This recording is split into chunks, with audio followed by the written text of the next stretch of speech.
Je suis le gardien de la paix François, de l'unité des moyens aériens. On est une unité spécialisée puisqu'on ne fait que ça, on ne fait que du drone et de l'anti-drone. On est environ 50 télépilotes formés par l'armée de l'air et l'académie de police. On est capable de déployer tout type de drone à voilure tournante au-dessus de Paris, avec des drones allant jusqu'à 25 kg. On utilise majoritairement donc des drones de 900 grammes pour l'aspect sécuritaire et parce que les capacités technologiques font que ça correspond exactement à nos missions. Rapidité de déploiement, facilité de déploiement, facilité d'entretien et robustesse. Et ensuite, on a des drones plus spécifiques comme les porteurs, comme le Matrice 300 ou le M30 qui, eux, vont avoir des capacités spécifiques de déploiement d'équipements comme les projecteurs, des caméras avec des zooms extrêmement importants, ou des capacités à résister aux éléments plus importantes.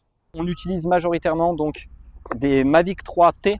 C'est des drones pliables qui nous permettent de nous déployer très rapidement. C'est des drones qui sont extrêmement fiables et qui nous permettent d'accomplir 98% des missions qui nous sont confiées. On a souvent cette image des drones de la police qui décollent à la main. C'est du fait de la présence de personnes autour ou de lieux qui ne peuvent pas être sécurisés immédiatement.